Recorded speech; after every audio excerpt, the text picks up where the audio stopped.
የባሳለና ሀገርን አትልቀቅ አለ የሀገሬ ሰው።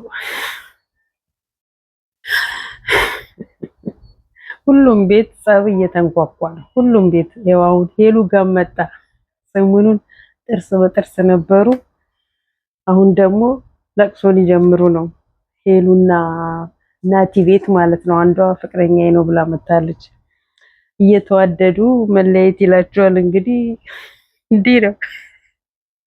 በነገራችን ላይ በጣም ነው የምንስቀው። ከዚህ በኋላ ላይ ለብዙ ዩቲዩበሮቻችን በሳቅ ነው የምሞተው። ምክንያቱም የነሱ ማለቂያ የሌለው ድራማቸውን እያቀረቡ እኛም ደግሞ ማለቂያ የሌለንን እውነት እናገራለን፣ እንመሰክራለን፣ እንኖራለን፣ እንሞክራለን ማለት ነው።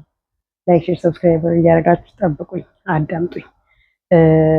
በነገራችን ላይ ሰዎች ሲጣሉ ለምንድን ነው ራሳቸውን ጠጥተው የማያውቁ ጠጥተው ሚዲያ ላይ የማይታዩ ሰዎች ለምንድን ነው ጸብ ሲፈጠር በመካከላቸው ራሳቸውን ጭብስ ብለው እንዲወላሽኝ እንዲሳክረሽኝ ብለው የሚገቡት? ይሄ ጥያቄ አለ አዳሜ። ከበስተጀርባ ኃይለኛ ጨብ ሲያምነሽ ማለት ነው። አላዛርን አሁን ተመልከቱ። ጭብስ ብሎ ራሱን ስቶ መጥቶ እናቴ ብጥብጥ ጀመረ። አንቺ ምናምን አይነት ነገር የትላንቱ ጭልኝ ነበር፣ የዛሬ ደግሞ እንቺ ቅመሽ። ምንድነው እሱ የሚሉት አባባል አለ። ሰው በሰላሙ ጊዜ መናገር የሚፈልገውንና ሰዎችን ማስቀየም የሚፈልገውን ነገር ጠጥቶ ነው የሚናገረው። ስለዚህ ጠጥታችሁ ክፉ ለመናገር ከምትጠብቁ በሰላሙ ጊዜ መናገር የምትፈልጉትን ነገር ተናገሩ። የሰው ሆድ ከማሻከር ይልቅ ማለት ነው።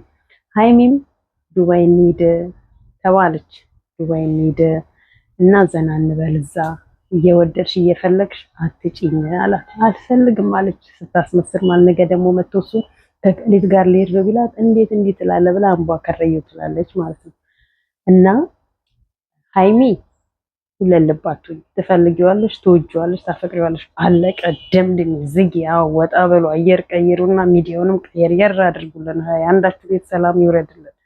እኛ ጸብ፣ ድብድብ፣ ክርክሬ፣ ጥፊ፣ መናናቅ፣ መሰዳደብ፣ መዘላለፍ ሰልችቶናል። ሰላም አቅርቡልን፣ ሰላም አውርዱልን። እና ዛሬ መጣና ፓስፖርት ማነው ትኬ ቆርጫለሁ እና ዱባይ እንሂድ አላት። እሷ ደግሞ እንቧከረየው። ያው አንዳንድ ሴቶች አለ አይደለ እየፈለጉ ግን እንዲለመኑ የሚያደርጓቸው። ተራሽን ደግሞ እስከምትለምኙ ድረስ እየለመነች ነው። እንዲህ ይሻላል። በሰው በመሀላችሁ ሰው ሳታስገቡ ወይም ሴት ሳታመጡ በቃ ሁለታችሁ ከመጀመሪያ ጀምሮ በርዘግታችሁ እንዲህ ብትደባደቡ ብትሰዳደቡ ምንም ብትሉ በርዘግታችሁ ብትፈቱ ኖሮ እዚህ ደረጃ ባልደረሳችሁ ነበር። የማንም ክፍት እየመጣ መሀላችሁ ላይ እየገባ ባልከፈተባችሁ ነበር። እና አብራችሁ ሆኖ አለቀ። ሁለታችሁም ትፈላልጋላችሁ፣ ትዋደዳላችሁ። ብጥብጥ፣ ጦርነት ሰልችቶናል። እኛ ይበቃናል። የነዛ የሁለቱ ማለት ነው። እና ኑ እንቀበላችኋለን፣ አቀባበል እናደርጋለን፣ አሸኛኘት እናደርጋለን። እኔ ግን እጄን አላስገባም እንዲህ አይነት ቦታ ላይ። እኔ ማሽቃበጥ አይመቸኝም፣ ደስ አይለኝም። ብትመጡ ለራሳችሁ ነው፣ ብትቀሩ ለራሳችሁ፣ ብትሄዱ ለራሳችሁ ነው፣ ምንም አይመለከተኝም ማለት ነው። ያው ለራሳችሁ ሞራል ሰብ ነው። እና ይመቻችሁ፣ ብሩኬ ይመችክ፣ በዚሁ ቀጥል። ሄሉ ሰሞኑን ጥርስ በጥርስ ሆና እናትዬ ያዙ ይልቀቁኝ ብላ ነበረ። አሁን ደግሞ አንዷ እናቴ ፍቅረኛዬ ነው ብላ ይመስለኛል እንትናን የላካት ያማን ነው ስሙ የመሀል ላይ ፍቅረኛዋ የሁለተኛ ፍቅረኛዋ ቀለበት አድርጎላት የነበረው ማለት ነው። እና እሱ ነው የላካት እቺ ልጅ ማለት ነው። ሄደሽ ቀፊ ምናምን ብሎ ቤቷን ስለሚያውቅ ይሄኔታቸውን ነው የጠቆማት ላካት። ፍቅረኛዬ ነው ብለሽ ጥምጥም በይበት አለ። አሁን ደግሞ ሄሉና ናቲ ቤት ብጥብጥ ይጀመራል ማለት ነው። እንዲህ ነው ውርርስ ይላችኋል። ይሄ ነው አለቀ። ውርርስ። አንዱ ቤት ሰላም ሲሆን በፍጹም እነሱ ሰላም ሆነው አይተኙም። እነሱ ቤት መበጥበጥ አለበት። አንዱ ፍቅር ሲሆን በፍጹም እነሱ ቤትማ ፍቅር መኖር የለበትም። መተራመስ አለባቸው። ያው የትርምስ ሚዲያ አይደለ ዩቲዩብ። እንዲሁም ደግሞ የሆነ በእንትን ውስጥ የገባ ብር አይደለም ይገባላቸው እና ለዛ የግድ መበጣበጥ አለባቸው። የግድ መጣላት አለባቸው። የግድ ሳቅ ብቻ መሆን የለበትም። ማልቀስ አለባቸው። የግድ መራራቅ አለባቸው። መነፋፈቅ አይነት ነገር ነው። በቃ ብዙዎች ይቀናሉ። የቅናት መንፈስ ነው አይምሯቸው የደፈነው። የራሳቸውን ህይወት መኖር አቅቷቸው የሰዎችን ሰላም ሲያዩ የሚያቃጥላቸው የሚያሳርራቸው ሰዎች አሉ እና ሄደው ያንን ህይወት በጥበጥ አድርገው እሳት ለኮስ አድርገው የሚሸሹ እና ለነሱ ቦታም አሁን ክፍተት ትፈልጋለች። እኔ መቼም ማጣት አልፈልግም ይብላለች። ያው የሄሉ ለቅሶ መቼም ነው የማያስለቅሰኝ ብያቸዋለሁ። ያስቀኛል እንጂ መቼም ነው የማያስለቅሰኝ። ለብዙ ሰዎች እንባ ይቻል ለሚቅርና ሲናገሩ ሆድ የሚያስብስ ከሆነ ከነሱ በላይ እኔ እንባዬ እዚህ ነው የሚፈሰው ማለት ነው።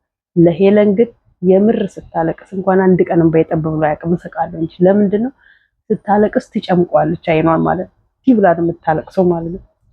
ብላ ስለምታለቅስ አይመጣልኝም የውሸት ለቅሶ ማለት ነው። እና እንዳታለቅሺ፣ ክፍተት እንዳትሰጪ፣ በተቻለሽ መጠን ተሟገጂ፣ ተፋጠጪ። ክፍተት ከፈጠርሽ ደግሞ ያው የገባው ሰይጣን ይጀምረውና ይቀጥላል ማለት ነው። እና እንዳታቋርጪ ነው ልሽ የምፈልገው። እንትና ደግሞ አላዛር እና ትንሱን የምለው መቼ ነው ወደ ራሷ የምትመለሰው? አይበቃሽም እንዴ? እንጂ ትልቅ ሰው አታከብሪም? አይበቃሽም? አንቺ የጀመርሽው አንቺ ነሽ እንዲያረግሽም ያው ደስ ይበልሽ። እንደዚህ አንቺ ምን አለ እንደ ሚስት እንደ ሴት ብትሆኝ፣ እንደ ሚስት እንደ ሴት። ለነገሩ ቀሚስ የለበሰች ሴት ሁሉ ሴት አይደለችም፣ ሚስት ሁሉ ሚስት አይደለችም። በቃ ሚስት ስትመረጪ ነው፣ ስታከብሪ ስትከበሪ ነው። አንቺ ግን አይበቃሽም? እናትየው በቃሽ እኔ ትቼዋለሁ አልጠላሽም እያለች ብጠኝም ባጠኝም ምናምን ንግግርሽን አንዳንዴ አስተካኪ። ወጣት አይደለሽ እንዴ? እንደ ወጣት አስቢ። የምን እንደ አሮጊት ኝኝኝኝ ብሎ ነገር ማለት ማለት ነው። እንደ አሮጊት ናት ነገር ከጀመረች ማቆሚያ የሌላት እንዴ። አይበቃሽም እንዴ? ሁሌ ኝኝኝ እንዳልሽ ነው። መቼ ነው ማቆሚያሽ? አረ ትንሱ አረጋጊው፣ ኳስ በመሬት አርጊው። ትዳር እንዲህ አይደለም የሚመራው። ትዳር አንቺ በላይ ሆነሽ አይደለም። ትዳር ሴት ልጅ ትዳሯን የምትመራው ከብዙ ዩቲዩበሮቻችን ተማሩ። ከነቃልና አዲስ እንደዛ ኧረ የሚያማምሩ ፍቅር የሆኑ ፍቅረኛሞች ብቻ አይደሉም ባለ ትዳሮች አሉ የሚያማምሩ ለዘመናት አብረው የዘገዩ እነ የውቤት ግቡ የሚያማምር ፍቅር ያላቸው ጥንዶች አሉ። እነሱን ግቡና ቼክ አድርጉ። ባል እንዴት ሚስቱን እንደሚያከብር፣ ሚስት እንዴት ባሏን እንደምታከብር። አንድ ቀን ጥፊ አይደለም ክፉ ቃላት ሚዲያ ላይ ተነጋግረው የማያውቁ ማለት ነው። ከነሱ ተማሩ። ይህ ሚዲያ ላይ የመጣችሁ አትናናቁ፣ አትዝረክረኩ። አክብሪው እንዲያከብርሽ። ለባልሽ እናትም ክብር ይኖርሽ አንዳንዴ፣ ክብር ይኖርሽ አንዳንዴ። ምን አይነት እናት ነው ያሳደገሽ አትባይ። አለቀ። ክብር ይኖርሽ እንዴ። ሼም የሚባል የለሽም እንዴ አንቺ? ሁሌ ንግግርሽ ጭቃ፣ ሁሌ ንግግርሽ የምወድሽን ያህል ነው የጠላሁሽ። እውነት ለመናገር በተለይ ደግሞ ትላንትናና ዛሬ ማለት ነው። ትላንትና እሱ እንዲህ እየተናገረሽ ጭራሽ ቦግ ማለት ውልቅ ብለሽ በረድ አድርገሽ ብትገቢ ነገራቶቹ እንዲህ ይበርዳል። ሌሊት እንዲሁ እንደ እንትን ስትነዘንዡ አደርሽ። የሌሊቱ አልበቃ ብሎሽ ጠዋት ደግሞ እንዲችው ውጭልኝ አለሽ። በቃ እንዴ እሳት ውስጥ ከምትከቺው ቀለል እንዲልለት ብትውጭለት። ልክ እኔን ክፉ ለማድረግ ኦፍኮርስ ክፉ ነሽ። ክፉማ ባትሆኝ ነው ሌሊቱን ሙሉ ሰው ተኝቶ ያድራል። ሌሊቱን ሙሉ እንደ እንትን ክብሪት ስጭር ያታድሪም ነበር እንዴ?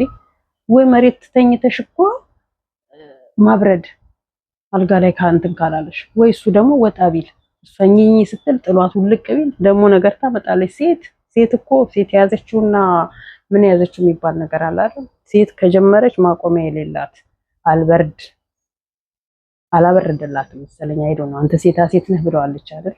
እንግዲህ ያ ሴታ ሴትነቱን ወንዳ ወንዱ አድርጎ ሊመጣ ነው መሰለኝ። ሄዶ ጭብስ ብሎ ናላውን አዙሮ ነገር ብሎ ግራ ቀኝ እያለ እናቴ ዝም በይ ብሎ እናቱን ራሱ አፉን ከፍቶባት ነው የመጣው።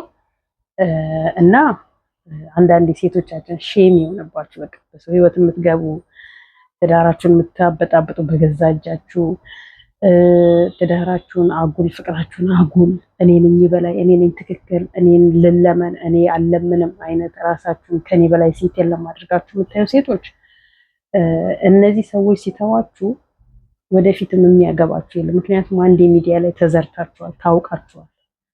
እንደው ሚዲያ የሌለው የማያውቅ ሰው ካልሆነ በስተቀር ሚዲያ የያዘው ነገር ስለማይለቅ ሚዲያ የሚከተል እናንተ አይነቱ ለትዳር አይደለም ለአዳር አይፈልጋችሁ።